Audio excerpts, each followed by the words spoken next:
제조업이 갑자기 금리 인하 이유 없다. 이게 무슨 말일까요? 일단 이 지표를 먼저 보시죠. 제조업 구매관리자 지수입니다. 미국 공급망 관리협회에서 발표하는 지표거든요. 굉장히 신뢰성 있는 지표예요. 그런데 3월에 여러분 보시다시피 50.3을 기록했습니다. 와우. 기준선이 50입니다. 기준선을 넘으면 경기가 확장된다는 의미고요. 기준선 아래에 있으면 경기가 축소된다는 의미거든요. 50.3이니까 확장이 돼요. 그런데 놀라운 것은 2024년 2월에 47.8이었습니다. 47.8이 갑자기 50.3이 된 겁니다. 그러면서 16개월 연속 50 이하를 기록하는 그 대기록을 끝내버렸습니다. 와, 이렇게 되면 여러분 제조업의 경기가 지금 살아난다는 이야기잖아요. 그것도 잘 살아난다는 이야기잖아요. 50.3이니까. 물론 말입니다. 2021년 3월에 64.7만큼을 가려면 아직 멀었죠. 예, 지금 보시면 이 그래프에서 보시면 2020년 6월에 52.6이었죠. 12월엔 60.7이었죠. 2021년 3월엔 64.7이었죠. 11월엔 61.1이었습니다. 그리고 2022년에도 1월에는 57.6이었습니다.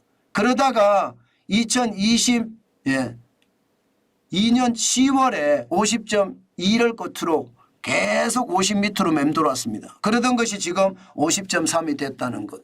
경기가 진짜 좋아진다는 이야기. 이렇게 되면 여러분 미국이 6월에 금리를 인하를 할까요? 당연히 말입니다. 경기가 좋은데 금리 인하할 이유 없습니다.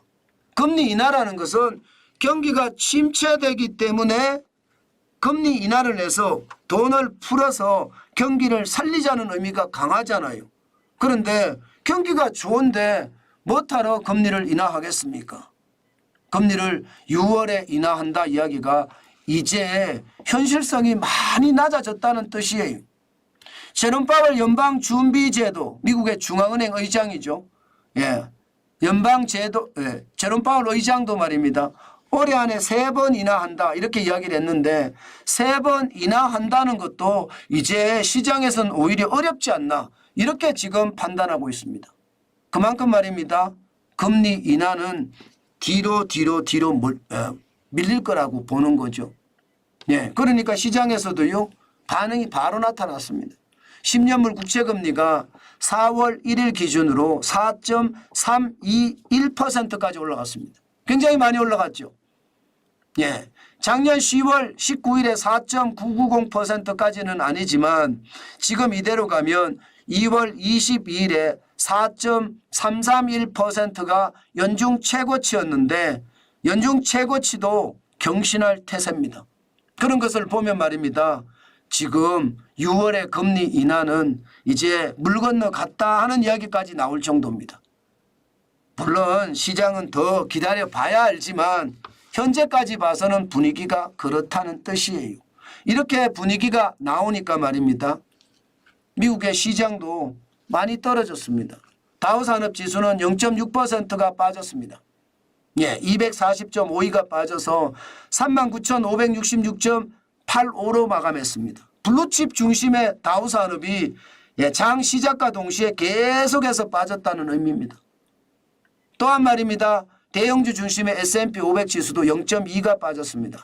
10.58이 빠져서 5,243.77로 마감했습니다.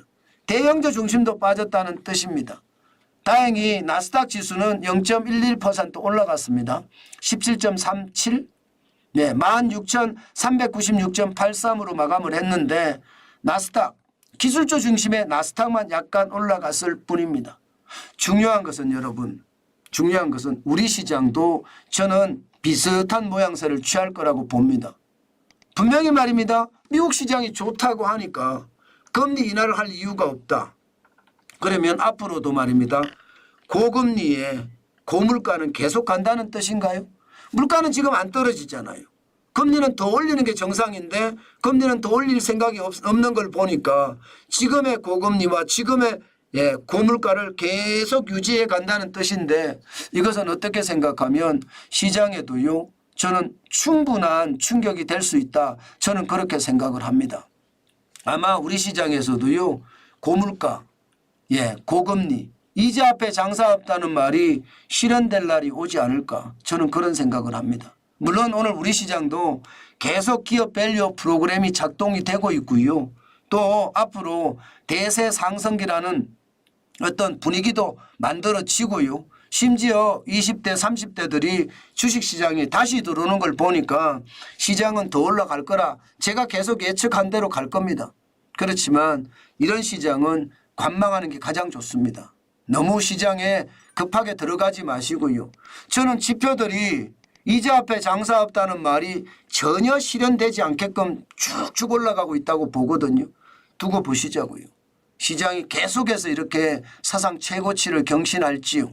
그렇지만 늘 말입니다. 경계감을 가지고 봐야 된다는 거 다시 한번 여러분들에게 강조해 드립니다. 그것이 우리가 살 수 있는 방법입니다.